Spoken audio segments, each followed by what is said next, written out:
পৃথিবীতে সবাই সবাইকে ভালোবাসে, কিন্তু মায়ের মতো কেউ কাউকে ভালোবাসতে পারে না। এর কেন বললাম সেটা তোমাদেরকে কিছুক্ষণ পরে বলছি আমি। আসসালামু আলাইকুম। কেমন আছো সবাই? আশা করি ভালো আছো। আমিও ভালো আছি। মারা যখন মেয়েদের শ্বশুর বাড়ি চলে যায় তখন যে তাদের কি কষ্ট হয়, কি পরিমাণে তারা ব্যথা সহ্য করে।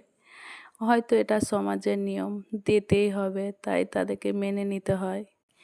কিন্তু যখন মেয়েরা শ্বশুর বাড়িতে থাকে, মারা যেটুনি খায় সেটা মাদের এতই কষ্ট হয় যে এটা আমার মেয়ে থাকলে এটা খেত, এটা আমার মেয়েকে ছাড়া আমাকে খেতে হচ্ছে।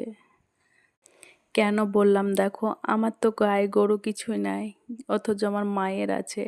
তবু আমার মা ভাবে যে কিনে কিনে খাবা, তার জন্য একসঙ্গে অনেক দুধ দিয়ে পাঠিয়ে দিয়েছে, বলেছে ছোট ছোট বোতলে ওইরকম ভরে ভরে রাখবা, কারণ আমরা খেয়েছি, সেখানে তুমি কিনে খাবা কেন? একসঙ্গে অনেক দিয়েছি, এটা এইভাবে খাবা।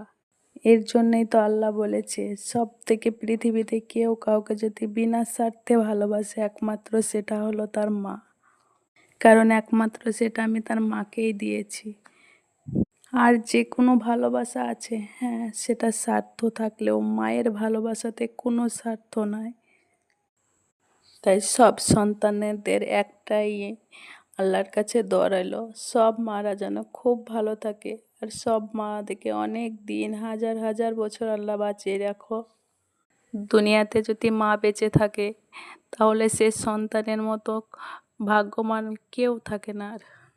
আর যার মা চলে গিয়েছে তাকে জিজ্ঞেস করো মা কি জিনিস, মায়ের কি, মা না থাকার ব্যথাটা কতটা হয় একমাত্র যার মা নাই